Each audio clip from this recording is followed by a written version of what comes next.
என்னும் ஆன்மீக கலசம். வாழ்க்கை ஜோதிடர் திரு பி. முகுந்தன் முரளி.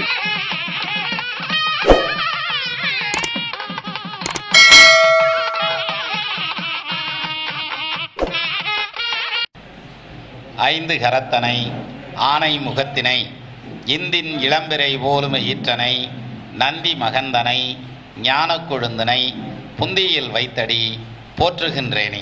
அனைவருக்கும் வணக்கம்.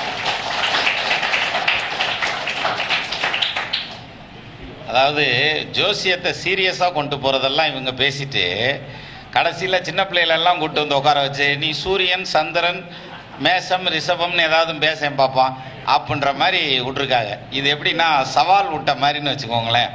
என்னதையும் பேசுவேன்னு பார்ப்போம் அப்படின்ற மாதிரி. அப்போது எப்பயுமே கேட்டார் வினிக்கும் தகையவாய் கேளாரும் வேட்பு மொழிவதாம் சொல் அப்படின்னு சொல்லுவாங்க. அப்போ பேச்சுங்கிறது எல்லாரும் விரும்பி கேட்குற மாதிரி இருக்கணும்.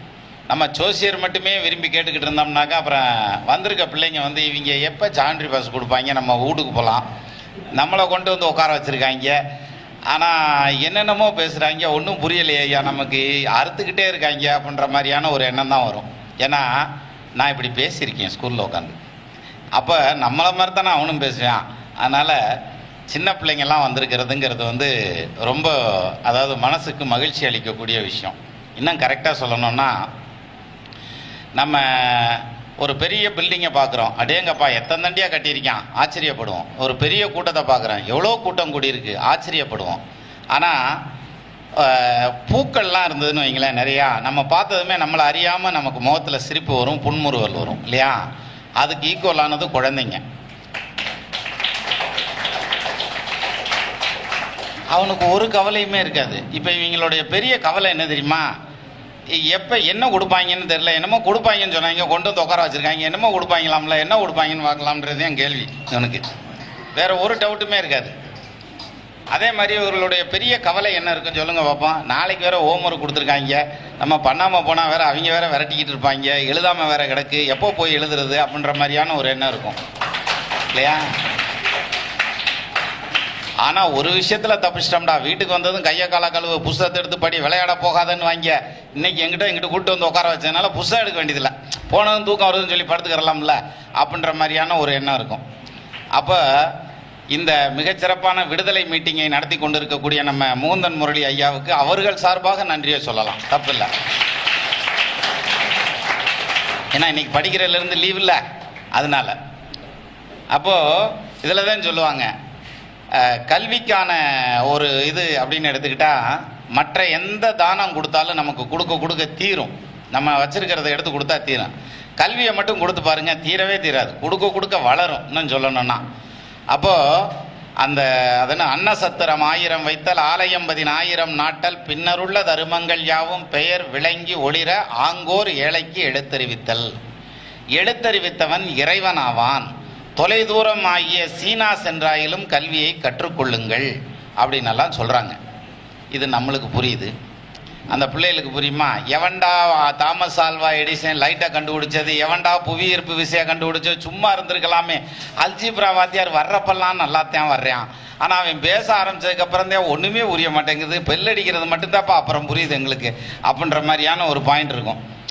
அப்போ படிக்கிற காலத்தில் அம்புட்டு சிரமம். இன்னும் சொல்லணும்னா எனக்கு இந்த லீவில் காப்பரிச்சை லீவ் விடுவாங்க. அடுத்து 10 நாள் லீவு, நாளையிலேருந்து நான் ஜாலியாக சுற்ற போகிறேன், எங்கள் பாட்டி வீட்டுக்கு போகிறேன், எங்கள் மாமன் வீட்டுக்கு போகிறேன் அப்படின்னு சொல்லிட்டு ஒரு பெரிய பிளானோட ரெடியாக இருப்போம்.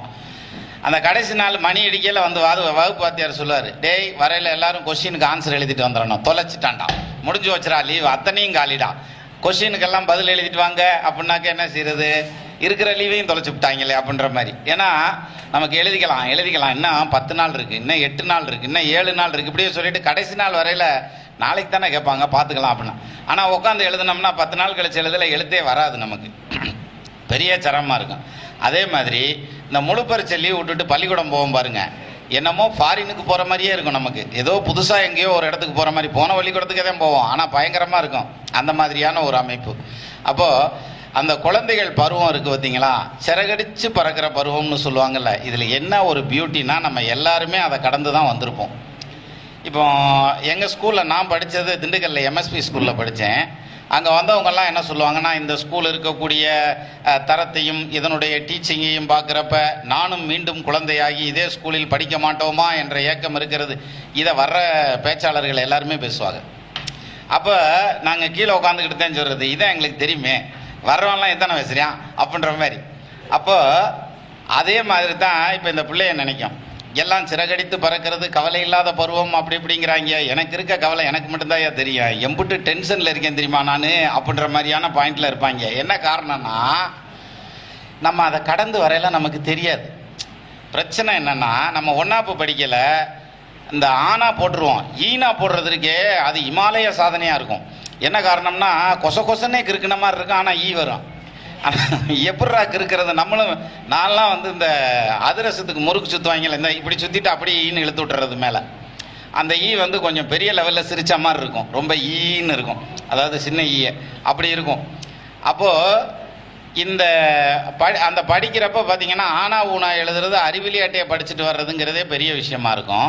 அப்போ ஒன்றாவதுல அது பெரிய சப்ஜெக்ட், அந்த சிலபஸை படித்து முடிக்கிறதுக்குள்ளே போதும்னு ஆயிரும்.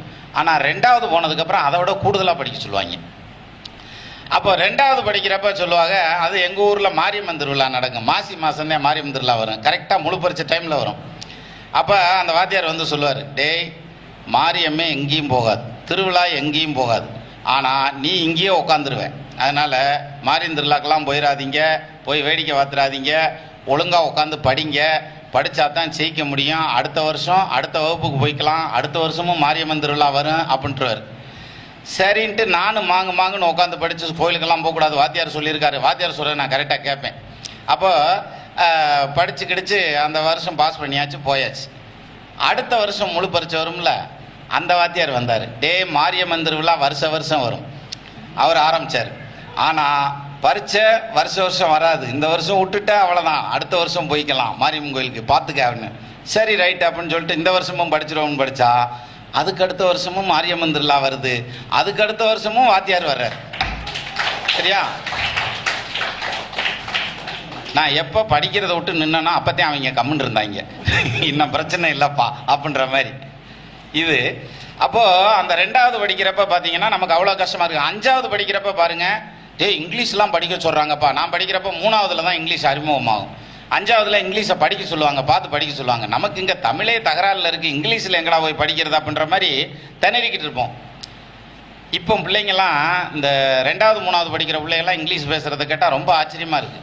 அவன் பேசுகிறப்ப, அதுவும் இந்த இதில் இங்கிலீஷ் மீடியத்தில் படிக்கிற பிள்ளைகள்லாம் பேசுகிறப்ப பார்த்தா நேராக லண்டன்லேருந்து இறங்கி வந்து அப்படியே பேசுகிற மாதிரியே பேசுகிறான்.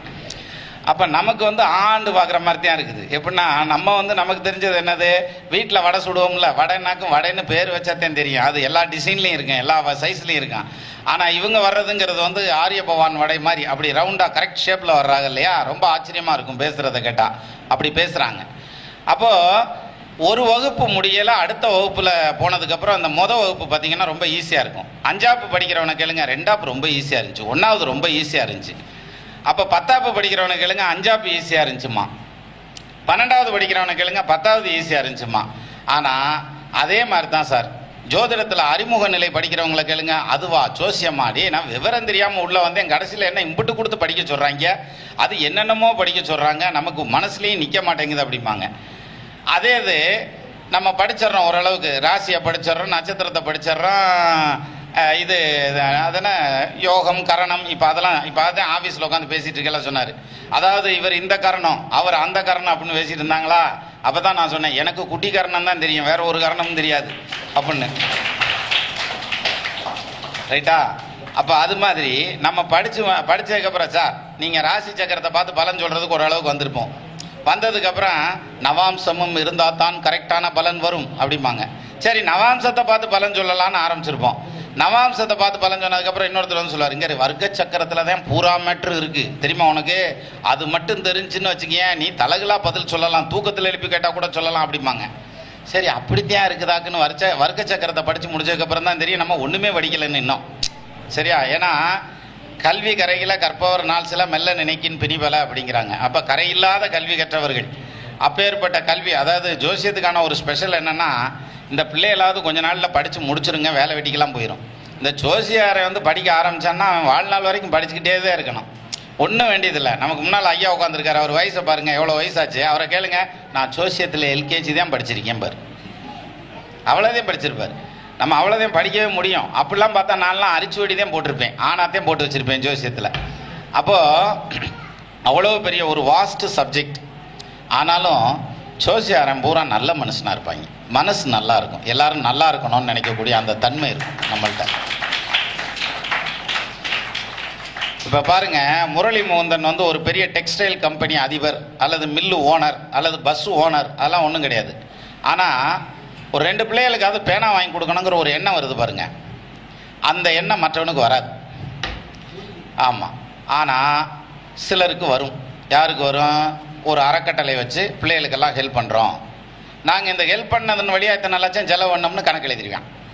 சரியா? அது வருமான வரி விலக்கு வாங்குறதுக்காக அந்த மாதிரி போகிறதுங்கிறதும் உண்டு. ஆனால் இவர் என்ன வருமான வரி கட்ட போகிறாரு? ஆனால் இந்த இது அந்த பிள்ளைகளுக்கு செய்யணுங்கிற ஒரு எண்ணம் இருந்தது பாருங்க, அந்த எண்ணம்னு ஒன்று மனசில் தோணினாலே அவன் வாழ்க்கையில் ஜெயிப்பான். அதாவது உள்ளத்தால் உள்ளலும் தீதே பிறன் பொருளை கள்ளத்தால் கொள்வேம் என, அடுத்தவன் பொருளை நம்ம தெரியாமல் அவனுக்கு தெரியாமல் எடுத்துக்கணும்னு மனசால நினைச்சாலே அது தப்புன்றான். யார்? தாடிக்கார் வள்ளுவர். அதை மனசுலேயே நினைக்கக்கூடாதான். அப்போ எப்போ தப்பை மனசில் நினைக்கக்கூடாதுன்னு சொல்கிறானோ அப்போ ரைட்டை மனசில் நினச்சா அதுக்கு பதில் வரணும்ல. ஸோ அப்போ நம்ம புண்ணியம் செய்யணும்னு நினச்சாலே போதும், நமக்கு புண்ணியம் கிடைக்கும். அப்போ நம்ம தான் சொல்லுவோம்ல, என் கையில் மட்டும் காசு இருந்துச்சுன்னு வைய, நான் எத்தனை பேர்த்துக்கு எவ்வளவு செய்வேன் தெரியுமா, நான் எத்தனை தான தர்மம் செய்வேன் தெரியுமா அப்படின்னு நம்ம 2 காதுக்கும் சேர்ந்து பேசுவோம். ஆனால் பண்ணுவோமான்னா நம்ம கையில் இருக்கிறத வச்சு முதல்ல பண்ணுனா இறக்கிற கேணி தானே ஊறும், அப்புறம் ஆண்டவன் கொடுத்துக்கிட்டே தானே இருப்பார். அப்போ கொடுக்க வேண்டியது தானே. அந்த மாதிரியான ஒரு முன்னெடுப்பு. நான் இவ்வளோ நாளாக வந்து முகுந்தனை பார்த்ததுங்கிறது வந்து அவர் ஒரு ஜோசியராக மட்டும்தான் பார்த்தேன். இந்த மீட்டிங்க்கு 2 நாளைக்கு முன்னாடி தான் என்னை போட்டு விழுப்புரத்துக்கு இழுத்தாப்புல, அங்கே ஒரு இழுப்பு இங்கே ஒரு இழுப்புமா இழுத்துக்கிட்டு தெரிஞ்சாப்புல. அதுக்கு முன்னாடி போன வாரம் டெல்லிக்கு இழுத்துட்டு போய் இந்த சின்ன பிள்ளைகள்கிட்ட டப்பாவில் கவுத்தை கட்டி தகர டப்பாவில் கையில் கொடுத்துட்டோம்னா அது வாட்டுக்கு இழுத்துக்கிட்டு தெரியுமில்ல, சரன்னு அது மாதிரி இழுத்துக்கிட்டு சுற்றுன்னு சுற்றி அப்புறம் திருப்பி இந்த மாதிரி செவ்வாய்க்கிழமை நம்ம மீட்டிங் இருக்குது வந்துருங்க அப்படின்னா பிள்ளையா, என்னையா நினச்சிக்கிருக்கேன் நான் என்னமோ டெய்லியும் டூரே தான் போயிட்டுருக்கேன் போல இருக்குது. அப்புறம் வீட்டுக்காரம்மா என்ன சொல்லுவாங்க, நீ பேசாமல் ஒரு காவியை மாட்டிக்கிட்டு கிளம்பிறேன் அப்படின்னு தானே சொல்லுவாங்க. யாராக இருந்தாலும் அப்படி தானே சொல்லுவாங்க. ஆனால் அப்போவும் இவர் சொன்னதான் அதை கூடுதலாக ஒரு வார்த்தை சொன்னார். இந்த மாதிரி பள்ளிக்கூடத்துக்கு குழந்தைங்க வர்றாங்க, சின்ன பிள்ளைங்க வர்றாங்க, அவங்களுக்கு நோட்டு புஸ்தகம் கொடுக்குறோங்கய்யா, நீங்கள் வாங்க அப்படின்னாங்க. வேறு மறுபேச்சு எதுவுமே பேசலை. கேட்டு பாருங்கள், நான் மறுப்போ இல்லைன்னு எதுவும் சொல்ல, வர்றேன். நீங்கள் கீழே உட்காந்து பார்க்குறதுனால உங்களுக்கு தெரியாது. இங்கே ஸ்டேஜ்லேருந்து கீழே பார்த்தீங்கன்னு வச்சுங்களேன், அந்த பேசுகிறப்ப வந்து பார்த்தீங்கன்னா அந்த சபை இருக்கும் இல்லையா, அந்த சபையில் ஒருத்தருடைய முகமும் வந்து எப்படி பேசுதுங்கிறது இங்கேருந்து பார்த்தா தெரியும். இந்த சினிமா பார்க்குறப்ப நல்ல அந்த உச்சகட்ட கட்டம் வருதுல்ல, அந்த கட்டம் வர்றப்ப வந்து நீங்கள் திரையை பார்க்கக்கூடாது. திரும்பி அந்த மக்களை பார்த்தீங்கன்னா ஒருத்தன் அப்படியே முகத்திலேயே குத்திக்கிட்டு இருப்பான், இன்னொருத்தன் வந்து அப்படியே அழுதுகிட்டு இருப்பான், சோகத்தை வடிச்சுக்கிட்டு இருப்பான். அந்த காலத்தில் பாசமலர் படம்லாம் ஓடிச்சுன்னா பார்த்தீங்கன்னா அம்புட்டு பேரும் கும்பலாக சேர்ந்து ஒப்பாரி வச்சுட்டு வருவாங்க வெளியில். அந்த படம் முடிஞ்சு வெளியில் வரையில பார்த்தீங்கன்னாக்கா அப்படியே அம்புட்டு பேரும் கண்ணை தொடச்சிக்கிட்டு வருவாங்க. அதனால தான் அந்த படம்லாம் ஜெயிச்சிச்சு. அப்போ அந்த மாதிரியான ஒரு மனோநிலை. இப்போ நம்ம முகத்தை பார்க்குறது, நம்மெல்லாம் மெச்சூராக இருப்போம், நம்ம மூஞ்சியை பார்த்தாலே மெச்சூராக இருப்போம். ஆனால் குழந்தைகளை பாருங்கள், அதுகளுக்கு எந்த கள்ளங்கப்படமும் தெரியாது. நம்ம 1008 சப்ஜெக்ட் பேசுங்க, நீ ஆமாம் அடுத்து எங்கே போகிறேன்னு பக்கத்தில் இருக்கவன்ட்ட கேட்டுக்கிட்டு இருக்கான். நீ எங்கிட்ட ஓட, அதை பற்றி எனக்கு என்ன, என் பிரச்சனை இமாலய பிரச்சனைடா அப்படின்ற மாதிரியான பேச்சில் தான் இருப்பாங்க. அப்போது அந்த பிள்ளைகளை பொறுத்த வரைக்கும் அதுக்கு சிரிக்காமல் இருந்தால் அதிசயம் சார், சிரிச்சுக்கிட்டே தான் இருக்குங்க. அதை விட இன்னொன்று என்னென்னா, ஒரு கோவம் வந்துருச்சுன்னு வைங்களேன், அந்த கோவத்தை வந்து நம்ம என்ன பண்ணுவோம்னா பத்திரமா அதை ஒரு பொட்டணம் போட்டு அதை எங்கே வச்சா கெடாமல் இருக்கும், ஃப்ரிட்ஜில் வைக்கிறதா ஃப்ரீசரில் வைக்கிறதா, எங்கே வைக்கணும், இல்லை அட்டாலியில் வைக்கிறதா, பத்திரமா வச்சுருப்போம் சார். 10 வருஷத்துக்கு முன்னாடி ஏதாவது ஒரு சின்ன கோவம் வந்திருக்கு, அதுக்கப்புறம் பத்திரிக்கை கொண்டு வந்தாங்கன்னு வைங்க, ஆமாம் இவன் மகன் கல்யாணத்துக்கு பத்திரிக்கை கொண்டு வந்துட்டேன் அன்னைக்கு அப்படி பேசினான், அந்த வார்த்தை நம்ம சொல்லிடுவோம். ஆனால் அந்த பிள்ளைய போன செகண்டில் பேசினதை மறந்துடுவாங்க. அப்போ ஜென் தத்துவத்தில் ஒன்று இருக்குது, அன்னன்னைக்கு அந்தந்த நிமிஷத்தில் வாழணும், அந்தந்த நிமிஷத்தில் பிழைக்கணும் அப்படின்னு சொல்லுவாங்க. அப்படின்னா என்ன அர்த்தம்? இதை நான் ஒரு இடத்துல கூட சொல்லியிருக்கேன். ஒரு சாமியார் இறந்து போகிற கண்டிஷனில் இருந்திருக்கார். சரி, கடைசி ஆசை என்னதான் இருக்கும்னு கேட்கலாம்னு சீடர்கள் போய் காதை வச்சு என்னையா சொல்கிறீங்க, என்ன வேணும் அப்படின்னு இருங்க, தேன் வேணும் நானா. சரின்ட்டு தேனை கொண்டு போய் வாயில் வச்சுருக்காங்க. தேனை சாப்பிட்டதும் சப்புனதே ஏதோ சொல்லியிருக்காரு. என்னையா சொல்கிறேன்னா, தேன் மிகவும் இனிப்பாக இருக்கிறது அப்படின்ட்டு செத்து போயிட்டான். சரியா?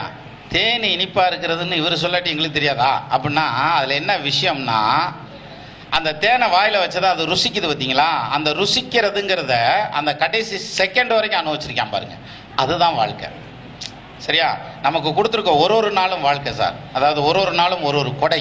நம்ம நினச்சிட்டு இருக்கோம், நான் கஷ்டப்படுறேன், கரண்ட் பில்லு கட்டலை, வாடகை கொடுக்கலை, அல்லது பிள்ளைக்கு ஃபீஸ் கட்டணும், இருக்கட்டும், 1008 பிரச்சனைகள் இருக்கும். ஆனால் ஒரு நாளும் ஆண்டவன் நமக்கு கொடையாகவே கொடுத்துக்கிட்டு இருக்கான்.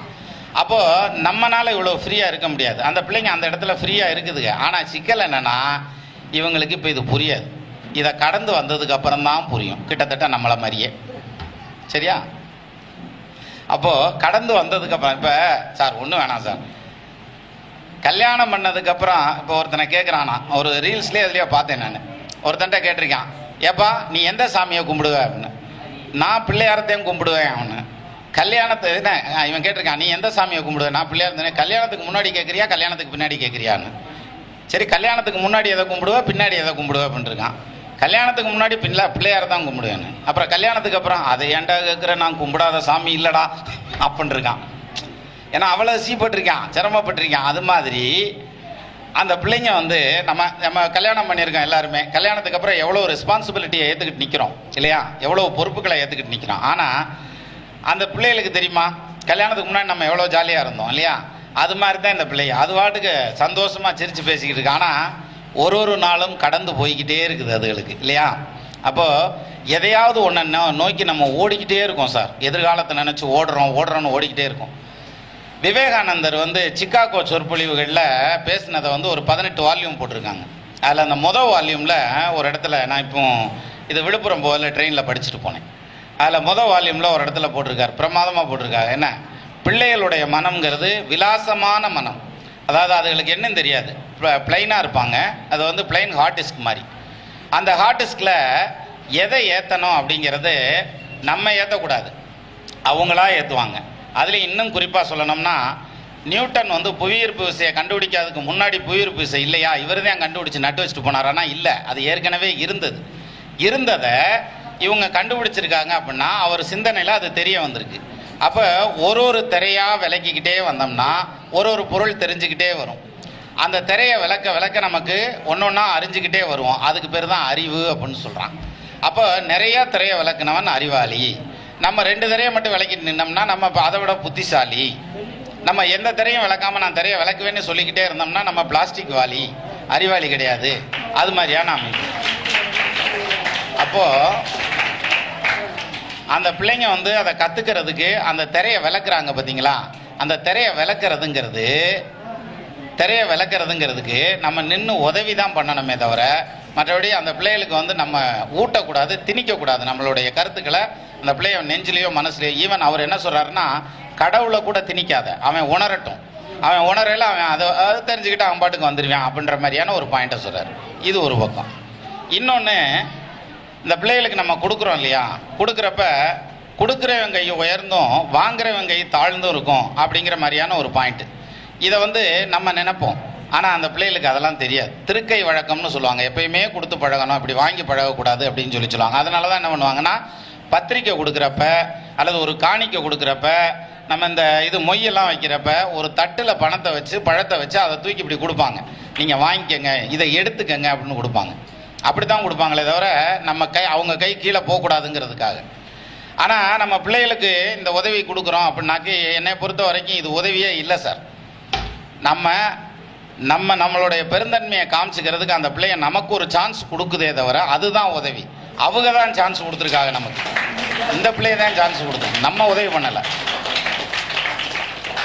இதை எப்படி நீ சொல்கிற அப்படின்னா, இந்த கண்ணதாசன் அர்த்தமுள்ள இந்து மதத்தில் தான் ஒரு முதல்லையே சொல்லுவார். என்ன தெரியுமா, ஏழை உங்களுக்கு 50 பேருக்கும் புத்தி சொல்கிற அருகதை எனக்கு இருக்குது. ஏன்னா ஒரு மனுஷன் எப்படிலாம் வாழக்கூடாதோ அப்படிலாம் நான் வாழ்ந்திருக்கேன். அதனால் எனக்கு தெரியும் எப்படி புத்தி சொல்லணும்னு. அப்படி வரல. அது மாதிரி இன்னைக்கு ஆரம்பிச்சிருக்க, இது எவ்வளோ நாள் கொடுக்குறாருன்னு எனக்கு தெரியாது, இன்னைக்கு தான் என்னை கூப்பிட்டுருக்காரு. இன்னைக்கு ஆரம்பிச்சிருக்க இந்த சிறு துளி, நான் இதை வந்து எப்படி பண்ணுறேன் அப்படிங்கிறத ஒரு நாள் அவரே பார்த்துட்டு வந்தார்.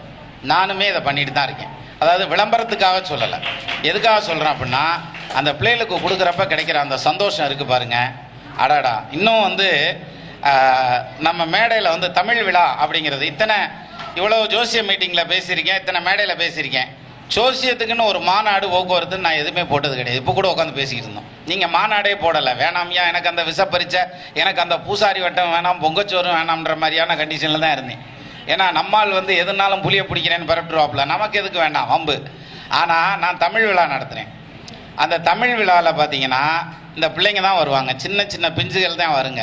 வர்ற பிஞ்சா பூரா ஏற்றி விட்டுறது மேடையில். ஆடுறான் கொய்க்கால என்னமோ ஒன்று உனக்கு தெரிஞ்சதை ஆடுறான்னு பாட்டை போட்டு விட்டுறது.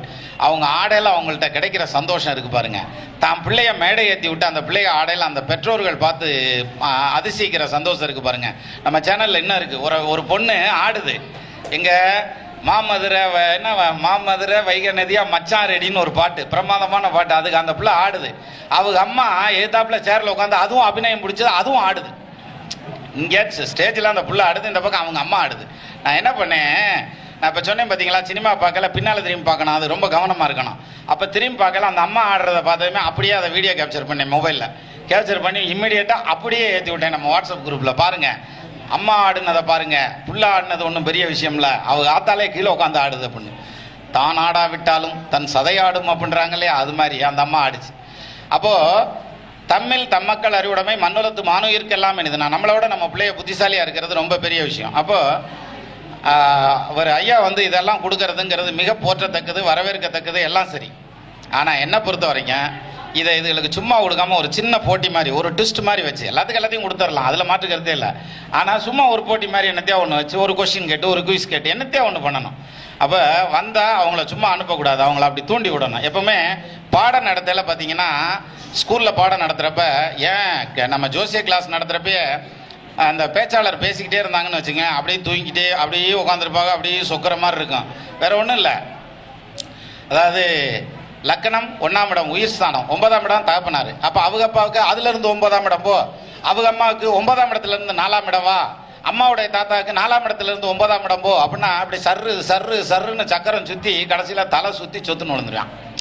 சரியா? நமக்கு ஆரம்பத்தில் அப்படித்தான் இருந்திருக்கும். என்னடா இத்தனை பாவத்தை சுற்றி வரணுமா, இத்தனை பாவத்தை சுற்றி வரணுமா அப்படிங்கிற மாதிரி.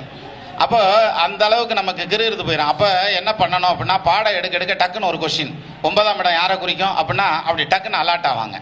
அது மாதிரி அந்த பிள்ளைங்க வந்து உட்காந்துருக்காங்கல்ல, விட்டுருப்பா, அவங்க பேசட்டுங்க, அவங்க பேசணும். இப்போ நம்ம எல்லா மீட்டிங்கும் பேசுகிறான், யாராவது ஏதாவது பேசுகிறாங்களா? எல்லாரும் மண்ணில் உடிச்சு வச்ச மாதிரியே உட்காந்துருப்பாங்க. எங்கே அவங்கள உட்கார வை, 3 நிமிஷம் உட்கார வைக்க முடியாது. நீங்கள் அம்புட்டு பேர்லையும் சங்கு சக்கரத்தில் தீய வச்ச மாதிரியே இருப்பாங்க. அப்படி இருந்தால் தான் அது பிள்ளை இருக்கட்டும்யா, நீ ஓம்பாட்டு கத்துறா, ஒன்றும் பிரச்சனை இல்லை. அப்போது இந்த அந்த கேள்வி கேட்குறோம் இல்லையா, கேள்வி கேட்கல டக்குன்னு ஒரு அலர்ட் ஆகும் பாருங்க. அலர்ட் ஆகி அப்புறம் பதில் சொல்லிவிட்டு அப்புறம் ரெடியாகி உட்காருவோம். அதனால தான் பாடம் நடத்தல வாத்தியார் கொஸ்டின் கேட்டுக்கிட்டே இருக்கணும் அப்படிம்பாங்க. நாங்கள் படிக்கிற காலத்தில் என்ன பண்ணுவோன்னா, அப்போ 10 பைசா அந்த ஐஸு, குச்சி ஐஸு, சேமியா ஐஸு, அந்த ஐஸை வாங்கி, அதுவும் பாருங்கள் கரெக்டாக 2 மணிக்கு பெல் அடிக்கும், 1:55க்கு அந்த ஐஸை வாங்குவோம். அப்போத்தையும் சாப்பிட முடியாது, சாப்பிட்டுக்கிட்டு இருக்க பெல் அடிச்சிடேன். அப்படியே சோப்பில் வச்சுக்கிட்டு போயிடுறது. வெள்ளை சட்டையாக இருக்கேன், சேப்பு கலர் ஐஸ் வாங்கி வைக்கிறது, அதை அப்படியே பிடிச்சிக்கும், கலர் பிடிச்சிக்கும் சேப்பு சட்டையில். நமக்கு அது பிரச்சனை இல்லை, நம்மளை துவைக்கிறான், எவனோ துவைக்கிறான். அதனால் போய் உட்காந்துட்டு வாத்தியார் அங்கிட்டு செவத்து பக்கம் திருப்பி எழுதுறாருனாக்க இதை எடுத்து சர்ன்னு ஒரு உறிஞ்சு டவக்குன்னு உள்ளே போட்டுக்கிறது. அப்புறம் திருப்பி கீழே குனிஞ்சு புஷ்டம் எடுக்கிற மாதிரி ஒரு உறிஞ்சு, இப்படி பண்ணிக்கிட்டு இருந்தான். இது ஒரு 2-3 பேர் பண்ணிக்கிட்டு இருந்தோமா, இதை பார்த்து எல்லாரும் ஸ்கூலே சேர்ந்து பண்ண ஆரம்பிச்சிட்டான். ஒரு நாள்னா அவர் இங்கிட்டு திரும்புறாரு, போர்டு பக்கம் சர்ன்னு சவுண்டு வருது. என்னடான்னு பார்த்தா அம்புட்டு போய் கையிலே ஐஸ் வச்சிருக்காங்க. அப்போ இன்னைக்கு பாருங்க, அன்னைக்கு நான் நிறைய வாங்கினேன், அது வேற விஷயம். அது வாங்கினா கூட இது வெற்றி திலகம்னு தான் நான் நினைக்கிறேன். இந்த இன்னைக்கு மைக்கில் சொல்கிறேன் பார்த்தீங்களா, இந்த நினைவுகள் உங்களுக்கு இருக்கா? இல்லை, நீங்களும் தானே ஐஸ் சாப்பிட்ருப்பீங்க. ஆனால் நாங்கள் ஐஸ் சாப்பிட்டது வரலாற்றில் இடம் பிடிச்சிருக்குல்ல, அது மாதிரியான ஒரு அமைப்பு. அப்போ அது மாதிரி இவங்களுக்கு இருக்க எக்ஸ்பீரியன்ஸ் எல்லாம் மிகப்பெரிய எக்ஸ்பீரியன்ஸ் இருக்கும். அப்போ சமயத்தில் இவங்க நமக்கு சொல்லி கொடுப்பாங்க சார், பிள்ளைங்க நமக்கு சொல்லி கொடுப்பாங்க. அதே மாதிரி அவங்க முன்னால் நம்ம பேசுறதுங்கிறதுல ரொம்ப கவனமாக இருக்கணும் அப்படின்னு சொல்லுவாங்க. ஏன்னா நம்மளை அப்படியே இமிட்டேட் பண்ணுவாங்க. அவங்களுடைய முதல் இன்ஸ்பிரேஷனே அவங்க டீச்சர்ஸ் தான். அவங்க டீச்சர் என்ன பண்ணுறாங்களோ அதைத்தான் நம்மகிட்ட எல்லாத்திட்டையும் காமிப்பாங்க. அதான் ஸ்டூடெண்ட் சைக்காலஜிம்பாங்க. அதுலேயும் அது எப்படி ஸ்டூடெண்ட் சைக்காலஜி அப்படின்னா, எங்கள் வீட்டுக்காரம்மா டீச்சர், அதனால ஸ்டூடெண்ட் சைக்காலஜி எனக்கு ஓரளவுக்கு சொல்லியிருப்பாங்கல்ல. சும்மா கேட்டிருப்போம்ல, நம்ம தான் படிக்கல, படித்தேன் பாலாத்தானே ஒன்றான்னு வாங்கி, அதனால படிக்கிறது இல்லை. ஜோசியமே ஒழுங்காக படிக்கல, அப்புறம் எங்கடா பள்ளிக்கூடத்தை போய் படிக்க போகிறோன்ற எனக்கா. அப்போ இந்த ஸ்டூடெண்ட் சைக்காலஜியை பொறுத்த வரைக்கும் அவங்கள்ட்ட கேள்வி கேட்டுக்கிட்டே இருந்தோம்னாக்கா அவங்க ஏதாவது ஒரு விதத்தில் இன்டியூஷன் ஆகிட்டே இருப்பாங்க. அதனால் அடுத்த முறை அவர் இந்த மாதிரிலாம் ஏதாவது பண்ணுறப்போ ஒரு சின்னதாக ஒரு தூண்டுதல் மாதிரி ஏதாவது வச்சு அப்படி பண்ணாருன்னா இன்னும் நல்லாயிருக்கும் அப்படிங்கிறத ஒரு ஆலோசனையாக சொல்லலாம். அப்போது இது ஒன்று. இப்போ அடுத்தது என்னென்னா, தர்ம சங்கடம்னு ஒரு சூழ்நிலை இருக்கும் பார்த்துருக்கீங்களா? அதாவது எப்படின்னா, இந்த பக்கம் போக முடியாது, அந்த பக்கம் போக முடியாது, வண்டியை நடு ரோட்லேயே ஓட்டுவாங்க. நான் கூட சொல்லுவேன், ஜோசியத்தில் அப்படி ஒரு பாயிண்ட் இருக்குது, இந்த நடு ரோட்லேயே பலன் சொல்லிட்டு போவாங்க பார்த்துருக்கீங்களா? எப்படின்னா, அதாவது கல்யாணம் இப்போ பண்ணலாம், ஒன்றும் பிரச்சனை இல்லை, அதே இது இன்னொரு 2 வருஷம் கழிச்சு பண்ணால் அது இன்னும் சிறப்பாக தான் இருக்கும், அது ஒன்றும் ப்ராப்ளம் இல்லை. நான் ஒரு 6 மாதம் போய் கூட ட்ரை பண்ணுங்களேன் அப்படின்னா இப்போ நீங்கள் என்ன முடிவு எடுப்பீங்க? அப்படின்னா சரி இப்போ பண்ணலாமா, இல்லை 6 மாதம் கழிச்சு பண்ணலாமா, இல்லை 2 வருஷம் கழிச்சு பண்ணலாமா? அதே மாதிரி இதில் சொல்லுவாங்க, ஏய் நீ கல்யாணம் பண்ணுறா, எடுத்ததும் உனக்கு ஆம்பளை பிள்ளை தான், பொம்பளை பிள்ளை பிறந்தா, பொம்பளை பிள்ளை பிறந்துருச்சுன்னா இங்கே வந்து பொம்பளை பிள்ளைன்னா, உனக்கு மகாலட்சுமியே பிறந்திருக்கியா, அப்புறம் என்ன அடுத்த ஆம்பளை பிள்ளை தானே, சிம்பிளாக முடிச்சிடலாம், அப்படி டக்குன்னு எஸ்கேப் ஆகி வெளில போயிடுது. அப்போ இது மாதிரியான வேலைகள்லாம் எதில் வரும்? அனுபவத்தில், எக்ஸ்பீரியன்ஸில் தானே வரும், படிப்பில் வராதில்ல, அந்த கணக்கு தான். சரி, இப்போது இது எதுக்கு சொல்ல வந்தேன்னா, எல்லா ஜோசியரும் பேசுகிறப்ப இவர் என்ன பண்ணிட்டாரு, ஜோசியக்காரங்களை மட்டும் உட்கார வச்சு பேசுங்கன்னு சொல்லிட்டாரு. இவங்கெல்லாம் சப்ஜெக்டை பேசிட்டாங்க. யார் பிரகாஷ்லாம் பேசிக்கிட்டு இருந்தார், கேட்டுக்கிட்டு தான் இருந்தேன். நான் பேசுகிறப்ப மட்டும் வந்து ஒரு குரூப் உட்கார வச்சிருக்காரு பாருங்க, எனக்கு ஏற்ற மாதிரி. எங்கே பேசுகிறா வாப்பா நீ, ஜோசியத்தை பேசிடுவே நீ,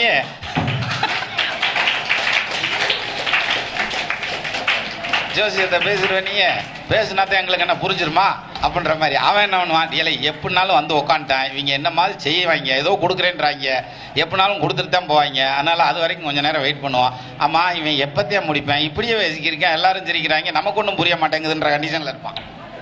சரியா? அதனால தான் நான் இன்னைக்கு சப்ஜெக்டே எடுக்கலை. சரியா? அப்போ தான் ஜோசியத்தை பேசணும், ஜோசிய மீட்டிங்னு கூப்பிட்டாப்புல, பிள்ளைகளுக்கு அந்த கிஃப்ட் கொடுக்குறதுங்க அப்படின்னாப்புல, அவ்வளோதான். ஆனால் பிள்ளைகளை உட்கார வச்சு நான் பேச விடுவேன்னு சொல்லலை. சரியா? இதில் இன்னொரு பியூட்டி என்ன தெரியுங்களா, பெத்தவங்களுக்கு பேசணும்னா ப்ரிப்பேர் பண்ணிட்டு வந்து பேசணும் சார், ஜோசியருக்கு பேசணும்னா எழுதிக்கிட்டு வந்து பேசணும். இதுகள்கிட்ட பேசுறதுக்கு நம்ம எதுவுமே எழுத வேண்டியதில்லை, அவன் மாதிரியே பேசினா போதுன்னு சொல்லுவான்ல, அண்ணே நீங்கள் அடிங்க நான் தூங்கணும் அப்படின்ற மாதிரி, நீ பேசி முடி நான் கிளம்பணும்னு உட்காந்துருப்பான். அதனால் ரொம்பவும் தான் போர் அடிக்கிறாங்க அப்படின்ற மாதிரி இருக்கும். சரி, எது எப்படி எடுத்துக்கிட்டாலும் இது வந்து ஒரு பிரமாதமான ஒரு அருமையான வாய்ப்பு. நான் வந்து மைக்கு கையில் கிடைச்சதுமே மூந்தன்ட்ட சொல்லுவேன், என்ன சொல்லுவேன், இங்கே பாரு நான் எப்போ நிறுத்தணும்னு சொல்லு, இல்லாட்டி நிப்பாட்டுறப்ப எனக்கு எந்திரிச்சு தகவல் கொடுப்பான், நான் நிறுத்திக்கிறேன் அப்படிமே. ஆனால் இன்றைக்கி நான் தான் நிறுத்த போகிறேன். என்ன காரணம்னா, அவர் அதாவது நான் முதல்ல சொன்ன மாதிரி, இப்போ எதிர்காலத்தில் இந்தியாவினுடைய தூண்களையும் இந்தியாவினுடைய எதிர்கால தலைவர்களையும் உட்கார வச்சு நம்ம பேசிகிட்டு இருக்கோம். சரியா? இதில் எத்தனையோ டாக்டர் இருப்பாங்க, எத்தனையோ என்ஜினியர் இருப்பாங்க, எத்தனையோ ஜோசியர் இருப்பாங்க, அதையும் விட்டுறாத அப்படின்ற மாதிரி, எத்தனையோ ஜோசியர் இருப்பாங்க, எத்தனையோ தாந்திரிகவாதி இருப்பாங்கல்ல, பார்த்தீங்களா? அது மாதிரி எத்தனையோ தாந்திரிகவாதிகள்லாம் இருப்பாங்க.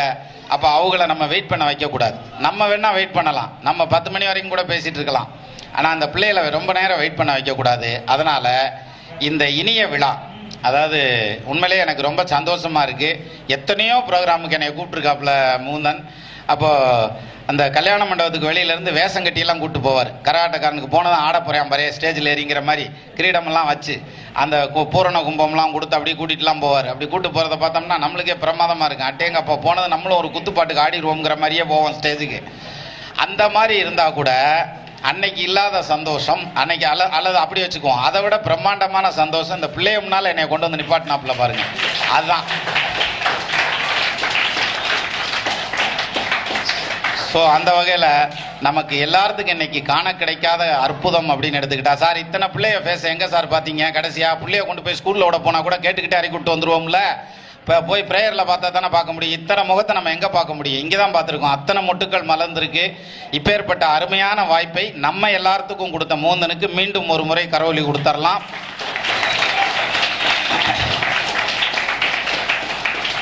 இந்த குழந்தைங்க மேலும் மேலும் நல்லபடியாக படித்து தன்னுடைய ஃப்யூச்சரில் வந்து மிகப்பெரிய சாதனைகளையும் மிகப்பெரிய அச்சீவ்மெண்ட்டையும் அடையணும் அப்படின்னு சொல்லி நீங்கள் உங்கள் தெய்வங்களை வேண்டிக்கங்க. நானும் எனக்கு தெரிஞ்ச தெய்வங்களை வேண்டிக்கிறேன். இது எல்லாரும் சக்ஸஸ் ஆகணும். அது மட்டும் இல்லை, நாளைக்கு இவங்களும் பெரிய ஆளாகி இதே மாதிரி 4 பேர்த்துக்கு அள்ளி கொடுக்குற மனசோட இதுகளும் வந்து சேரணும் அப்படின்றத நம்ம வேண்டிக்கணும்.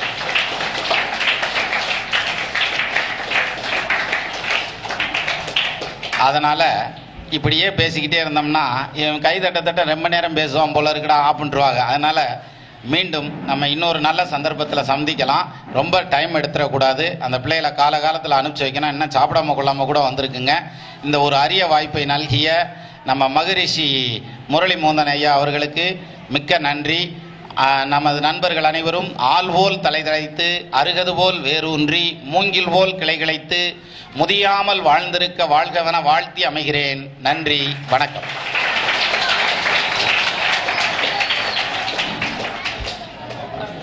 அறுபத்தி 1வது மாதாந்திர சிறப்பு கூட்டத்திற்கு சிறப்பு அழைப்பாளராக தலைமை தாங்கி மிக சிறப்பான முறையில் இந்த நிகழ்ச்சிக்கு ஒத்துழைப்பு கொடுத்த நம்முடைய திண்டுக்கல் சின்ராஜ் ஐயா அவர்கள். ஐயா வந்து பார்த்தீங்கன்னா இங்கே வந்திருக்கிறவங்க எல்லாத்துக்கும் தெரியும், ஜோதிடர்கள் அனைவருக்குமே. அதேமாதிரி இங்கே வந்திருக்கிற குழந்தைங்களுக்கு பெற்றோர்களுக்கு வந்து பார்த்தீங்கன்னா யூடியூப் சேனலில் திண்டுக்கல் சின்ராஜ் அப்படின்னு சொல்லி போட்டிங்கன்னாவே யூடியூப் சேனலில் வரும். நிறைய தகவல்கள் வந்து ஆன்மீகம், தமிழ், ஜோதிடம் இந்த மாரி இணைத்து வச்சு பேசக்கூடியதில் மிகப்பெரிய ஒரு திறமசாலின்னு சொல்லலாம் ஐயாவை. ஏன்னா நகைச்சுவை உணர்வோட ஜோதிடம் பேசுறேன்னா அது ரொம்ப ரேர்.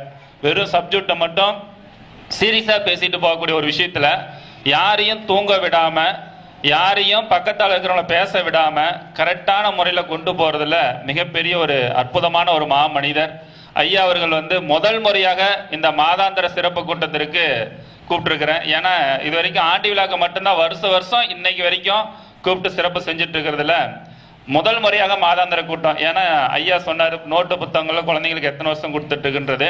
கிட்டத்தட்ட 2 வருடங்கள், வருடத்துக்கு ஒரு முறை வந்து ஸ்கூல் ஓப்பனிங்க்கு போன வருஷத்துக்கு அது போன சும்மா சிம்பிளா ஒரு எனக்கு தெரிஞ்ச குழந்தைகள் மட்டும் வர சொல்லலை, அவங்கவுங்களுக்கே கொண்டு போய் கொடுத்துச்சு. போன வருடத்துல தான் வந்து பார்த்தீங்கன்னா கிட்டத்தட்ட ஒரு 150 குழந்தைங்களுக்கு இந்த மாதிரி நோட்டு, ஜாமெட்ரி பாக்ஸ் இதெல்லாம் கொடுத்தது. அதனுடைய தொடர்ச்சியாக தான் இந்த வருடத்திலையும் நம்ம கொடுக்கணும் அப்படின்ற ஒரு எண்ணத்தில் இந்த ஒரு முயற்சி நம்ம எடுக்கப்பட்டிருக்கிறது. ஏன்னா இந்த நோட்டு ஏன் கொடுக்கணும், ஜாமெட்ரி பாக்ஸ் ஏன் கொடுக்கணுன்ற ஒரு எண்ணங்கள் வர்றதுக்கு காரணம் என்னன்னா, ஏன்னா இந்த நேரத்தில் ஐயாட்ட சொல்லிட்டு சிறப்பிக்கணும்.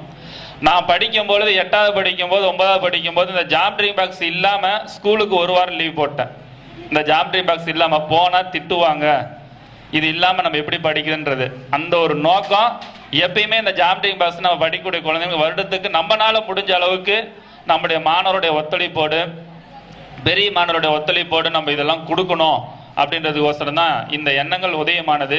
என்னைக்கு நம்ம ஒரு ஸ்டெப்ஸ் நம்ம வெளியே வரோமோ அந்த ஒரு உதவிகள் செய்யணுன்ற ஒரு எண்ணத்துல தான் இந்த மாரி ஏற்பாடு செய்யப்பட்டிருந்தது. அதே மாரி இந்த புத்தகம் நோட்டு வாங்குறதுக்கு நான் பள்ளிக்கூடம் படிக்கும்போது ரொம்ப கஷ்டப்பட்டேன். ரொம்ப சிரமப்பட்டு நான் வேலைக்கு போய் தான் அந்த நோட்டு வாங்கி படிக்க வேண்டிய சூழ்நிலைகள்லாம் என்னுடைய பொருளாதார நெருக்கடி இருந்துச்சு.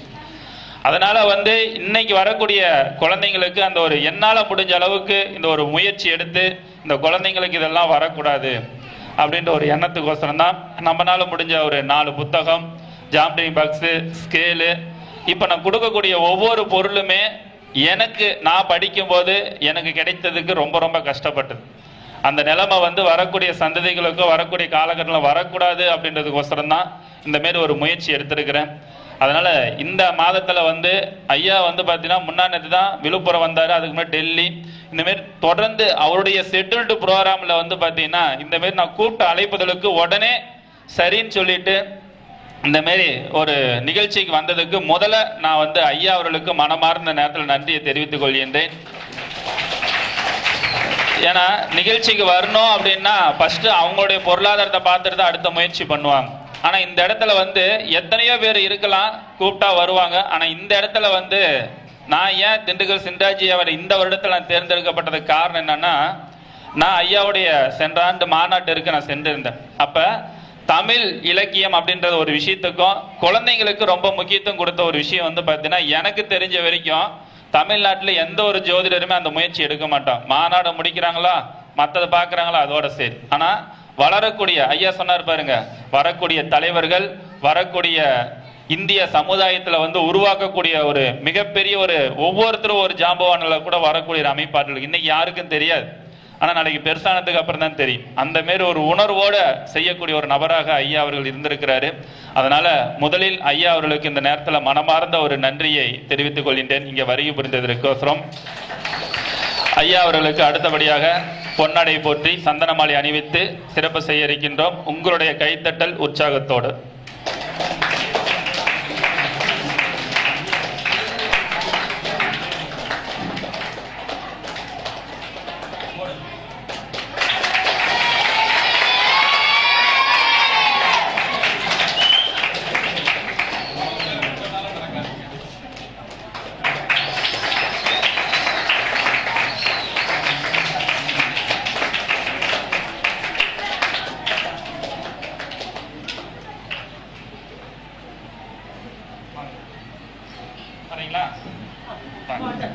இல்லை, அவங்க வர்றது கொஞ்சம் கஷ்டம். பிள்ளைங்க வரல, லேட்டாக பரவாயில்லைங்களா?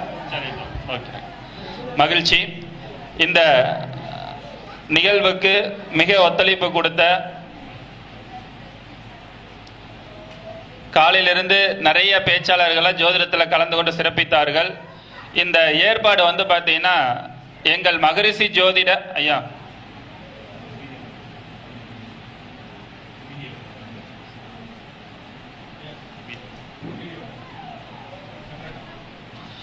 இப்ப இந்த நிகழ்ச்சிக்கு வந்து மகரிஷி ஜோதிட ஆராய்ச்சி அறிவகத்துக்கு சட்ட ஆலோசகராக இருக்கக்கூடிய ஜோதிடத்துறையினுடைய சூப்பர் ஸ்டார் யதார்த்த ஜோதிடர் ஷெல்வி தாமு ஐயா அவர்களுடைய மிகப்பெரிய ஒரு ஆலோசனைக்கு இணங்க இந்த நிகழ்ச்சி நாங்கள் ஏற்பாடு செய்திருக்கின்றோம்.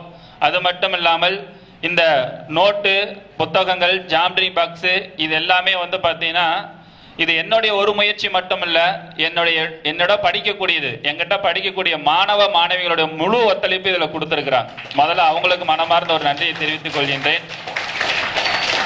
இதுல வந்து பாத்தீங்கன்னா நம்முடைய குணசுந்தரி அக்கா அவங்க வந்து பாத்தீங்கன்னா என்னுடைய மாணவி மட்டுமில்ல என்னோட குடும்பத்துல ஒருத்தராகவும் இருந்து ரொம்ப ஒரு சிறப்பான ஒரு சேவையை வந்து இந்த குழந்தைங்களுக்கு மாசம் வந்து 500 ரூபாவையும், அதே நேரத்துல நலிவடைந்த ஜோதிடர்களுக்கு நம்ம உதவித்தொகைகள் தொடர்ந்து வழங்கப்பட்டு வருகின்றோம். அதுல முதல் பிள்ளையார் சொல்லி போட்டு மாதம் 1500 ரூபாய் கொடுத்து என்னை உற்சாகப்படுத்தி ஊக்குவிக்கப்பட்டவங்க அந்த அக்கா. இன்னைக்கு அந்த அக்கா வர முடியல.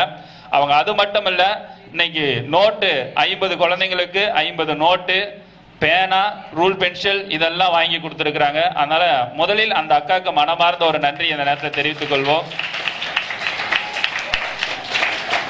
அடுத்தபடியாக வந்து என்னுடைய மாணவர் தமிழரசன் தமிழ்ச்செல்வன் ஐயா அவர் இருக்கிறாரு. அவர் வந்து பார்த்தீங்கன்னா இங்கே வந்திருக்கக்கூடிய அத்தனை குழந்தைங்களுக்குமே 200 குழந்தைங்களுக்கு ஜாமெட்ரி பாக்ஸ் வாங்கி கொடுத்துருக்கிறாரு. 200 குழந்தைங்களுக்கு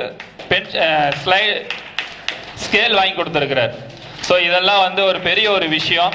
அப்புறம் மற்றவர்கள்லாம் வந்து எங்களுடைய நிர்வாகக்குழு பொறுப்பாளர் ரவி ஐயா அவர்கள், அதேமாரி இன்னைக்கு நிகழ்ச்சியில் கலந்து கொண்ட ஜெயஸ்ரீ மேடம் அவர்கள், ராமன் பரசுராமன் ஐயா அவர்கள், காளியப்பன் கிருஷ்ணகிரி அவர்கள், சின்ன கருப்பன் ஐயா அவர்கள், பாலாஜி சென்னை அவர்கள், மலர்கொடி அவர்கள், மூர்த்தி சேலம் அவர்கள், கார்த்தி மற்றும் இன்னும் நிறைய மாணவர்கள் வந்து அவங்களால முடிஞ்ச சின்ன சின்ன ஒரு உதவித்தொகை கொடுத்து சிறுதுளி பெருவெள்ளம் அப்படின்ற மாரி வந்து பார்த்தீங்கன்னா இந்த சின்ன சின்ன உதவிகள் தான் அடுத்த லெவலுக்கு வளர்ச்சி கொடுக்கக்கூடிய ஒரு சப்போர்ட்டிங் கொடுத்துருக்குறாங்க. இந்த நிகழ்வுக்கு வந்து 200 குழந்தைங்களுக்கு கொடுங்கன்னு சொல்லி ஒரு நபர்கிட்ட சொன்னா கொடுத்துருவாங்க, கொடுக்காமல இருக்க மாட்டாங்க. ஆனா அதுக்கு எனக்கு விருப்பம் அல்ல.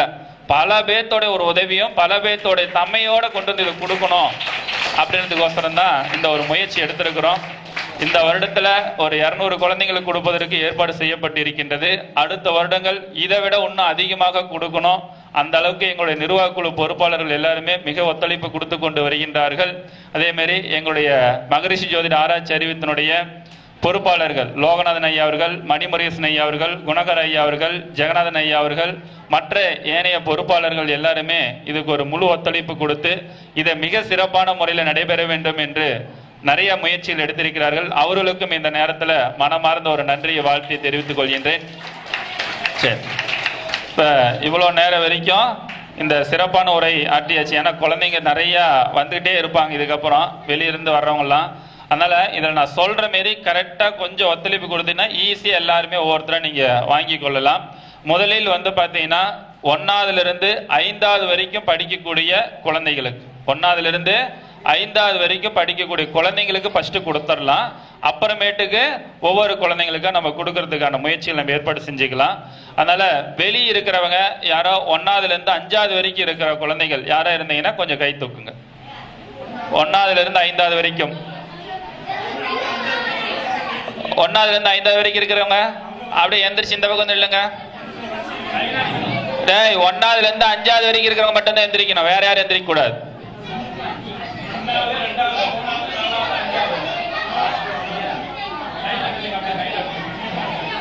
சரி ஐயா ஐயா ஒரு நிமிஷம் அப்படியே ஒரு நிமிஷம் உட்காருங்க எல்லாரும். 1ஆவது மட்டும் எந்திரிச்சு வாங்க. 1ஆவது குழந்தைங்க 1ஆம் வகுப்பு படிக்கக்கூடிய பெற்றோர்கள் மட்டும் கொஞ்சம் நவுந்துருங்க. ஃபர்ஸ்ட் ஸ்டாண்டர்டு படிக்கிறவங்க 1ஆவது படிக்கிறவங்க மட்டும் எந்திரிச்சு நில்லுங்க. 1ஆவது படிக்கிறவங்க மட்டும் எந்திரிச்சு நில்லுங்க. சுப்பிரமணியா ரிப்போர்ட்டர் ஐயா கொஞ்சம் முன்னாடி வாங்கய்யா. 1ஆவது படிக்கிறவங்க மட்டும் ஒரே ஆள். Okay right.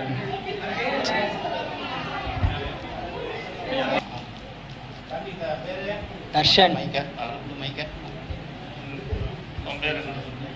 Darshan. Kalaivani Nasariyan primary school.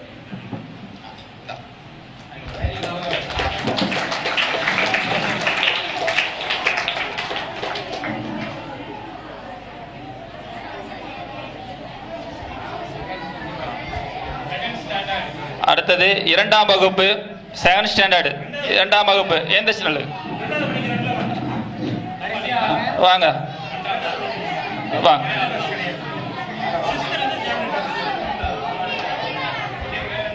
அனிஸ்லின். அனிஸ்லின். என்ன ஸ்கூல் படிக்கிறா? இது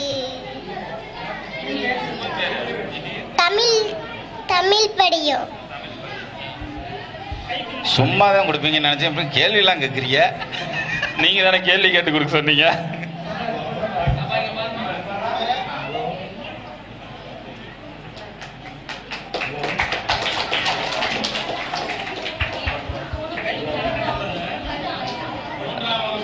குட்டி நீ எத்தனை படிக்கிறா? வா. சரி சரி. 3ஆம் வகுப்பு. 3ஆம் வகுப்பு இல்லையா? இல்லையா? சரி இரு, கடைசியா வாங்கிக்கலாரு. 3ஆம் வகுப்பு இந்த பக்கம் வந்துருங்க.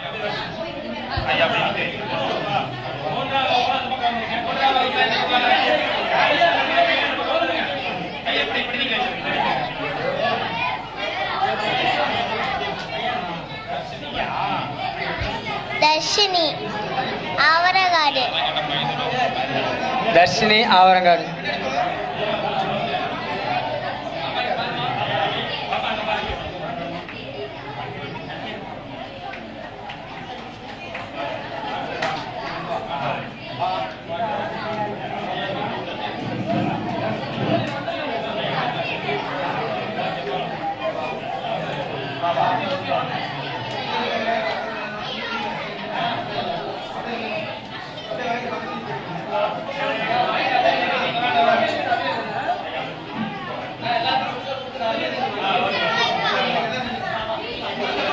அமைதி அமைதி அமைதி. பசங்களா கொஞ்சம் பேசாம மட்டும் இருங்க, அமைதியா இருங்க.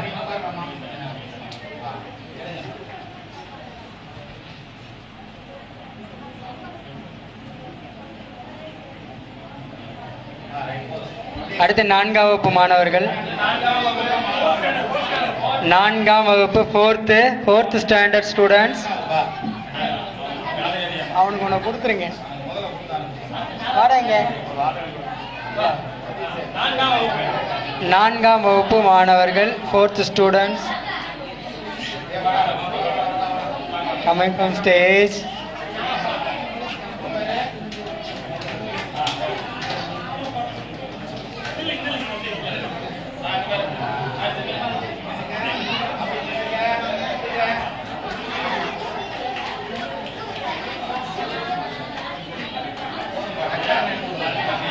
ஐந்தாம் வகுப்பு மாணவர்கள் 5th ஸ்டாண்டர்ட் ஸ்டூடெண்ட்ஸ். 5ஆம் வகுப்பு ஜாமெண்ட்ரி பாக்ஸ். சைலன்ஸ்.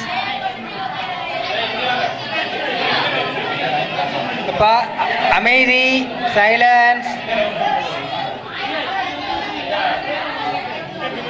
இப்படி நிப்பாடுங்க. பரிசனமையா இப்படி நிப்பாடுங்க, இப்படி நிப்பாடுங்க. குணகரன் ஐயா.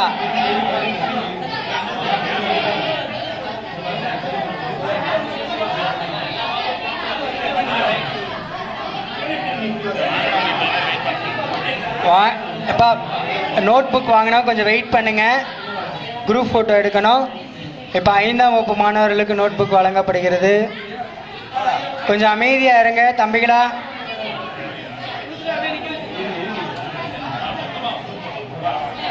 வாங்க வரிசையாக வாங்க, ப்ளீஸ் குவைட்.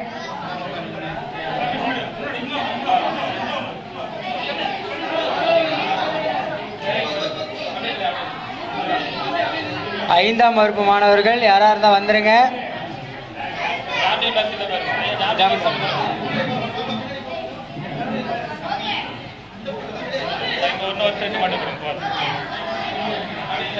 அப்படியே வரிசையா நில்லுங்க.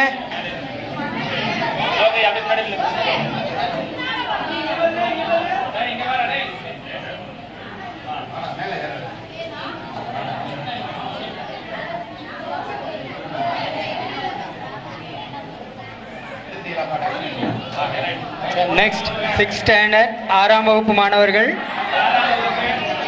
அமைதியாக வாங்க. 6ஆம் வகுப்பு மாணவர்கள் கொஞ்சம் குவைட்டாக இருங்க. அமைதி அமைதி அமைதி. வாங்கிக்கோங்க 6ஆம் வகுப்பு மாணவர்கள்.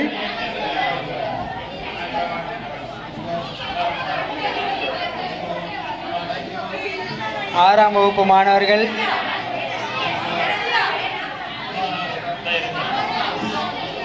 வரிசையா நில்லுங்க. சரி கொஞ்சம் அமைதியா இருங்க.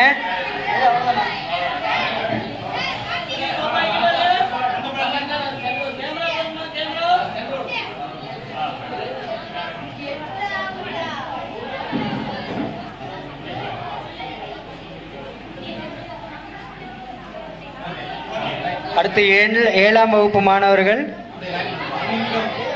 7th standard students.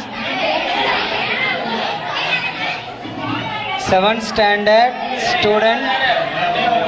ஆமாம் ஆமாம் எல்லாரும் இதுக்கப்புறம் எல்லாத்துக்கும் ஜாமெட்ரி வச்சுருக்கோம். 7ஆம் வகுப்பு மாணவர்கள். அடுத்து 8ஆம் வகுப்பு. நிறையா இருக்கா? நிறையா இருக்கு. சரி அப்படியே சேர்த்து நிப்பாட்டிக்காங்க. சரிடா ஓகேடா. சரிங்க ஐயா. 9th 10th ஐயாப்பா.